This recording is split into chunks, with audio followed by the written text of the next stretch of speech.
फतेहगढ़ के सेठ रामगोपाल जी का नियम था कि जब तक किसी अतिथि को भोजन न करा लेते तब तक स्वयं भोजन न करते थे। वे एक भक्त साहूकार थे। लखपति सेठ थे, पर लक्ष्मी से वे जल से कमल पत्र के समान विलग रहते थे। उनके 2 लड़के थे। गृह लक्ष्मी थी। घर पर 3 नौकर रहते थे। एक नौकर जोधा का यह काम था कि वह प्रतिदिन किसी न किसी अतिथि को सेठ जी के यहाँ भोजन कराने लिवा लाया करे। अतिथि के मानी यह कि वो फतेहगढ़ शहर का निवासी न हो। कई अतिथि मिल जाया तो और भी अच्छा, नहीं तो प्रतिदिन एक अतिथि मिलना अनिवार्य था। एक दिन शाम को 4 बज गए, परंतु कोई अतिथि न मिला। जोधा ने 4 चक्कर शहर के लगाए, पर बेकार। अतिथि मिलते थे और जोधा उनको निमंत्रण भी देता, पर कोई कुछ कह देता और कोई कुछ। एक ने कहा, मैं भोजन करके शहर में आया हूं। दूसरे ने कहा, मेरे पास क्या कमी है कि जो दूसरे के यहाँ रोटी मांगता फिरूं। तीसरे ने कहा, जान न पहचान, बड़े मियाँ सलाम। मैं तुम्हारे साथ चलूं और तुम ले जाओ मुझे कहीं गुंडों के अड्डे पर। भोजन एक तरफ, जो कुछ मेरे पास लटू पटू है उसे भी छिनवा लो। अच्छा रोजगार सीखा है तुम्हारे मालिक ने। लंबी काटो, मैं चकमे में आने वाला नहीं। बड़ी कठिनता से एक महात्मा को साथ लेकर जोधा हवेली पर गया। महात्मा जी को देखकर सेठ जी बहुत खुश हुए और बोले, आइए महाराज, आपकी कुटी कहाँ है? महात्मा, भागलपुर जिले में। सेठ, आपका शरीर किस जाति का है? महात्मा, ब्राह्मण। सेठ, कितने दिनों से आप साधुई करते हैं? महात्मा, 30 साल से। सेठ, अब आपकी क्या अवस्था है? महात्मा, 70 साल की। सेठ, आपने सब तीर्थ किए होंगे? महात्मा, हाँ। सेठ, इधर किधर जाने का विचार है? महात्मा, बिठूर के ब्रह्माजी का दर्शन करने जा रहा हूं। सेठ, आपने अनेक सिद्धों की संगत पाई होगी? महात्मा, अवश्य। सेठ, आप शिक्षित मालूम पड़ते हैं। महात्मा, हिंदी, उर्दू, फारसी, संस्कृत, बंगला, गुजराती और गुरुमुखी जानता हूं। सेठ, धन्य भाग जो आपके दर्शन हुए। अब आज्ञा कीजिए कि आपके लिए कच्चा खाना मंगवाऊं या पक्का? दोनों प्रकार के भोजन ब्राह्मण रसोईदार के बनाए हुए तैयार हैं।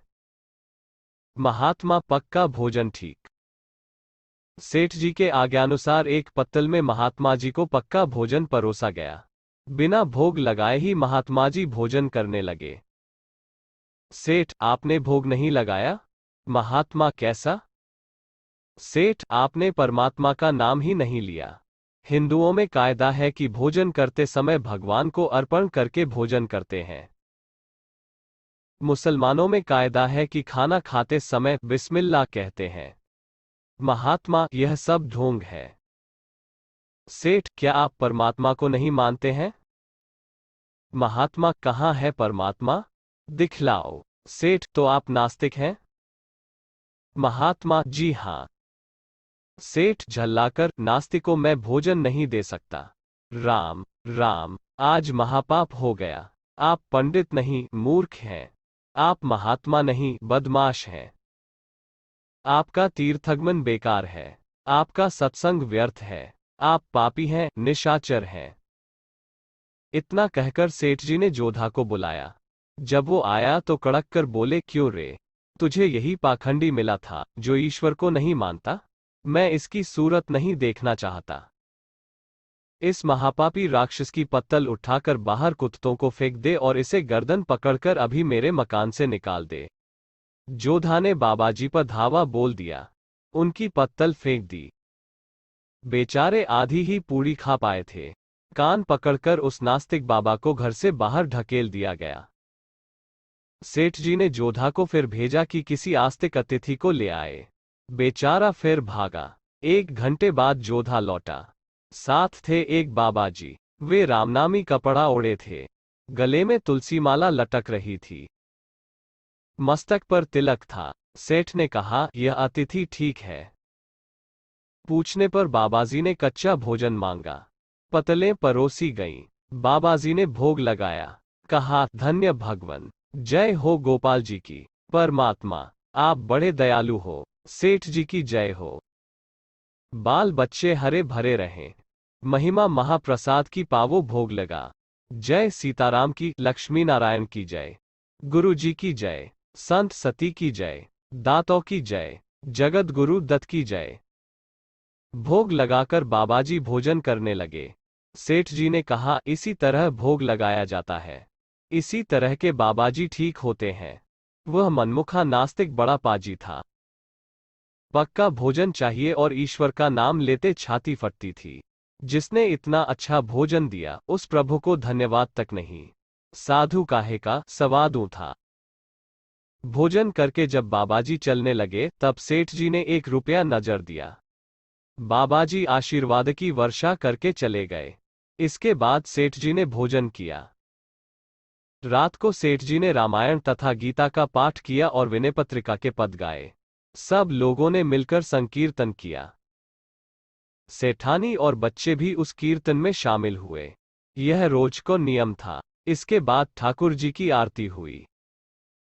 जब रात ज्यादा हुई और सेठ जी पलंग पर जा लेटे तब उनके हृदय में एक आकाशवाणी हुई। राम गोपाल, तुमने जिस नास्तिक को भूखा भगा दिया था, जानता है उसको आज मैं 70 साल से लगातार भोजन देता आ रहा हूं। तुम जिसका पालन एक दिन भी न कर सके उसका पालन मैं 70 साल से कर रहा हूं। तुम मेरे कैसे भक्त हो? सेठ जी ने कहा, प्रभु आप सबके परम सुहृद हैं, हम सब पर हेतु की कृपा रखते हैं।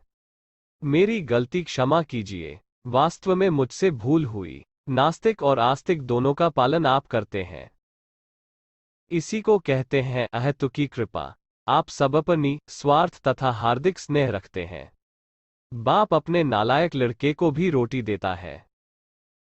इसीलिए भोजन, कपड़े, औषध में नास्तिक आस्तिक का विचार नहीं करना चाहिए। सिर्फ उनकी जरूरत देखनी चाहिए। नारायण नारायण नारायण।